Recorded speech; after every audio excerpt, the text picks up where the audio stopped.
Hello everybody, it's Chris Clark with DiscGolf.law. News has been trickling out about the Disc Golf Pro Tour making cuts to programming and staff. This is setting off alarm bells in the disc golf community. What does it mean when a business reduces its labor force? What can we infer about DGN scaling back things like Tournament Central? Let's start with some background.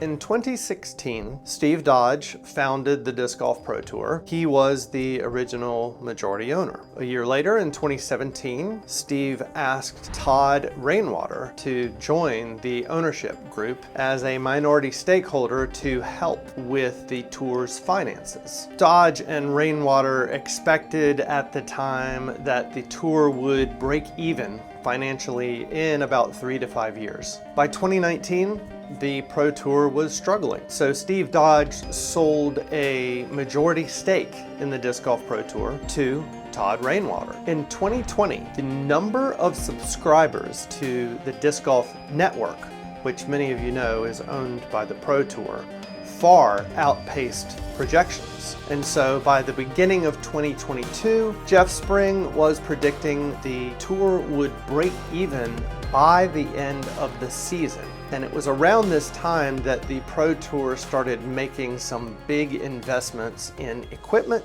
and staff. From what we have been able to gather, the Pro Tour was not expecting the dramatic slowdown that started around late 2022. Todd Rainwater at the time said he would be willing to invest more into the Disc Golf Pro Tour and it would kill him to see it fail. In terms of the Pro Tour's revenue, we understand that Disc Golf Network subscriptions and digital advertising and media make up about half of the Pro Tour's revenue. On-site retail and merchandise and some other revenue sources make up the other half. Now this brings us up to December of 2022. During that off-season, the PDGA changed its policy on eligibility for gender-based divisions. In May 2023, professional disc golfer Natalie Ryan won a lawsuit in California against the Disc Golf Pro Tour. It was subsequently overruled on appeal. And then in June, Natalie Ryan won a lawsuit in Minnesota, which allowed her to play in the FPO division at the Preserve. The Disc Golf Pro Tour announced they would plan to relocate the FPO division at several of the big events of the season and cancel others to avoid further legal exposure and expenses. It goes without saying that these legal battles that the Pro Tour had to fight were a considerable expense for the tour.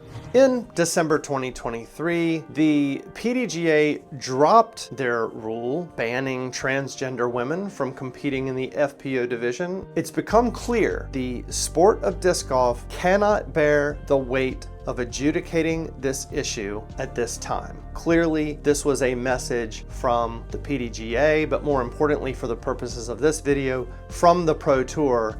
The financial weight of this legal battle was taking its toll. So as we can see, from its inception in 2016 all the way up through today, the Disc Golf Pro Tour has already experienced significant highs and lows when it comes to finances and growth. 2023 was when we started seeing some signs of a downturn at the Pro Tour. 4 people who created non-live video content got laid off at the end of the 2023 season. Now, the term laid off typically applies to employees, and it's my understanding that the Disc Golf Pro Tour uses a combination of employees and independent contractors. For the purposes of this discussion, I'm going to use the term laid off to apply to individuals that we understand to have had a reduction or an elimination in their working relationship with the Disc Golf Pro Tour.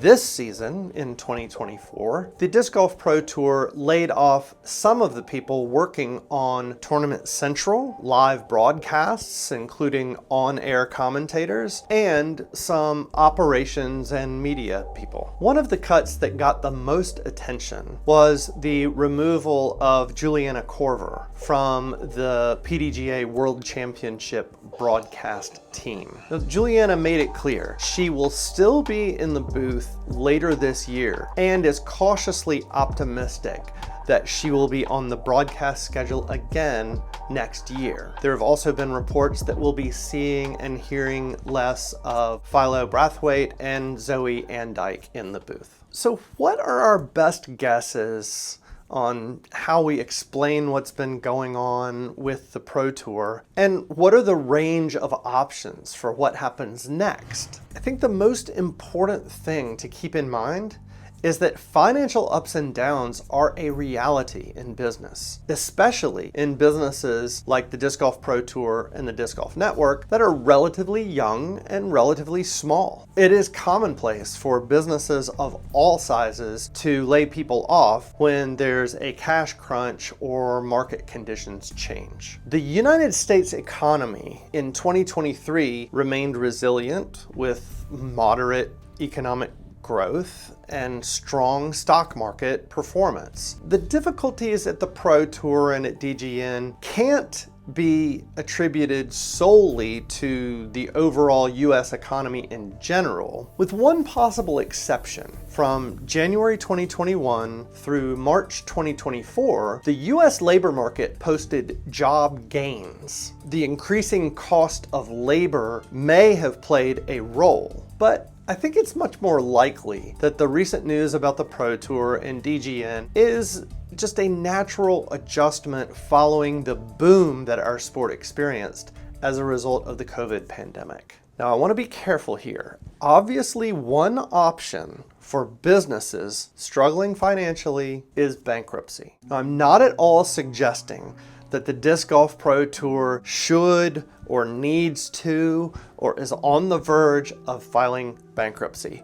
I have no reason to believe that that is an option that's even being considered. However, even if the Disc Golf Pro Tour were to file for bankruptcy protection, that doesn't necessarily mean the end of the Pro Tour. In a Chapter 7 bankruptcy, a company decides to close and liquidate its assets to pay off creditors. However, in a Chapter 11 bankruptcy, the company reorganizes and continues to operate under a plan where it repays its creditors over time. Now, I rarely give personal opinions in our videos, but I do feel obligated to say that the Pro Tour has, for the most part, done an incredibly good job with the relatively limited resources it has. Again, I think it is likely financial and personnel cuts at the Pro Tour are just a natural development in the life and growth of the business. But what do you think? What are the answers? What changes could or should be made to improve their long-term health and financial stability? I would love to hear your thoughts on that. Please leave us a comment below, like this video, and subscribe to our channel. And as always, thanks for watching.